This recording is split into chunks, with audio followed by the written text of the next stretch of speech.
Hello అండి, welcome back to me Andhra అమ్మాయి మౌని vlogs. ఈరోజు వీడియో ఏంటో అనుకున్నా ఫ్రెండ్స్, ద్వారకా తిరుమల వెళ్ళటం జరిగిందండి. నేను మా హస్బెండ్ లాస్ట్ వీక్ శ్రావణ మాసంలో శనివారం రోజున వెళ్ళటం జరిగింది. మీకు కూడా దర్శనం చూపిద్దామని చెప్పి ఈ వీడియో తీయడం జరిగిందండి. చాలా అంటే చాలా బాగా జరిగింది దర్శనం అయితే. శనివారం రోజు వెళ్ళాను, కొంచెం రష్గానే ఉంది, కాకపోతే దర్శనం అయితే బాగా అంది. టికెట్ 200 రూపీస్ టికెట్ తీసుకున్నామండి.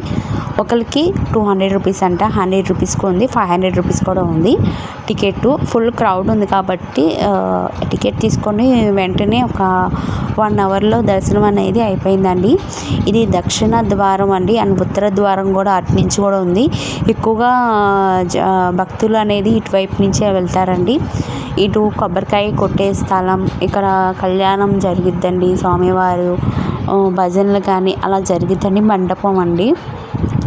అండ్ స్వామివారి దర్శనం అయితే చాలా బాగా జరిగింది. ఇదన్నీ బయట క్లిప్స్ అండి. నేను శ్రీవారి పాదాలు కూడా చూపిస్తాను. మీరు ఇక్కడ స్కిప్ చేయకుండా వీడియో మొత్తం చూస్తేనే, పూర్తిగా చూస్తేనే అర్థమవుతుందండి. అండ్ ద్వారకా తిరుమల ఎవరు వెళ్ళారు ఈ శ్రావణ మాసంలో నాకు కింద కామెంట్ చేయండి ఫ్రెండ్స్. మనకి పెద్ద తిరుపతి తర్వాత చిన్న తిరుపతి, పెద్ద తిరుపతి ఎలాగో తర్వాత మనకి చిన్న తిరుపతి కూడా అంతేనండి. స్వామివారు ఖచ్చితంగా కోరిక నెరవేరుస్తారు. ఇక్కడికి వచ్చి కోరిక కోరుకుంటే ఖచ్చితంగా నెరవేరుస్తారు. ఎవరైనా రావాలి అనుకుంటే స్వామివారి దర్శనం చేసుకోండి. చాలా అంటే చాలా బాగా జరిగింది. అండ్ ఇక్కడ మెట్ల పూజ కూడా చేస్తున్నారండి. శ్రీవారి పాదాల దగ్గర నుంచి ఇక్కడ మెట్ల పూజ అనేది చేయడం జరిగింది. అండ్ ప్రసాదం కౌంటర్ అండ్ భోజనాలు ఫ్రీ భోజనం పెడతారండి.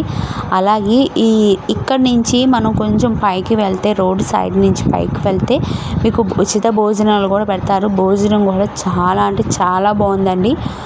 స్వామివారి ప్రసాదం చాలా బాగుంది. అన్ని ఐటమ్స్ పెట్టారు. పప్పు, కూర, స్వీటు, ప్రసాదం, సాంబారు, మజ్జిగ రసం ఇలా పెట్టారండి. భోజనం అయితే చాలా బాగుంది. ఎవరైనా భోజనం చేసిన తర్వాత ఎంతో కొంత అమౌంట్ అనేది ఇవ్వండి, స్వామివారికే చెందుతుంది. అండ్ ఇది ప్రసాదం కౌంటర్స్ అండి ఇవి. ఇక్కడ పెళ్ళిళ్ళు కూడా జరుగుతాయండి. ఇక్కడ మండపం చూసారా, నైట్ పెళ్ళి జరిగింది అనుకుంటా. ఇది ముందు సైడ్ అండి. మీకు ఇక్కడ నుంచి ఎంట్రన్స్ వస్తుంది. అంటే బైక్స్ మీద, కార్ల మీద వెళ్తే మీరు ఈ ద్వారం నుంచి వెళ్తారండి. లేదు అంటే బస్ మార్గం అయితే మాత్రం కింద ఆపేస్తున్నారు. కింద అంటే శ్రీవారి పాదాల నుంచి మెట్ల మార్గం నుంచి వెళ్ళాలండి. ఇంకా డెవలప్ చేస్తున్నారు. ఇటు సైడ్ అన్ని చిన్న చిన్న కొట్లు పెట్టారు. అక్కడ గోశాల ఉందండి. గోవులు పూజ చేసుకునే వాళ్ళు చేసుకోవచ్చు. ఆహారం పెట్టాలనుకున్నా కూడా పెట్టచ్చండి. ఇక్కడ బొట్టు కూడా పెడుతున్నారు.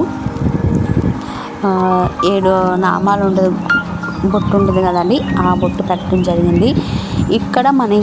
ఇక్కడ ఎలా కట్టారో సేమ్ యాజ్ ఇట్ ఈస్గా దీనికి ఎదురుగుండా ఇంకోటి కడుతున్నారండి. ఇంకా అవ్వలేదు, కడుతున్నారు. చాలా అంటే చాలా బాగుంది. ఈ వీడియో కనుక మీకు నచ్చినట్లయితే ఫ్రెండ్స్ ప్లీజ్ లైక్ చేయండి, షేర్ చేయండి, కామెంట్ చేయండి, సబ్స్క్రైబ్ చేసుకోవడం మాత్రం మర్చిపోకండి. అండ్ ఇక్కడ అన్నప్రసన్న కూడా జరుగుతుంది అండి. ఇటు సైడ్ చూసారా, చాలా వరకు నేను చూసిన టైంలోనే ఒక 10 అన్నప్రసన్నలు మాత్రం జరిగినట్టున్నాయి. చాలా బాగుంది. ఎవరైనా రావాలనుకుంటే వచ్చి హ్యాపీగా దర్శనం చేసుకోండి. మనస్ఫూర్తిగా దండం పెట్టుకోండి స్వామివారిని. ఐ హోప్ ఈ వీడియో మీకు నచ్చిందని అనుకుంటున్నాను ఫ్రెండ్స్. మీకు నచ్చినట్టయితే ప్లీజ్ లైక్ చేయండి. మీరు లైక్ చేయడం వల్ల ఇంకా మోర్ దెన్ వీడియో చేయాలని మోటివేషన్ వస్తుంది. ప్లీజ్ మన ఛానల్ అనేది సపోర్ట్ చేయండి. ఇంకో మంచి యూస్ఫుల్ వీడియోతో మేము ముందుకు వచ్చేస్తాను. చూస్తూనే ఉండండి. Thank you for watching.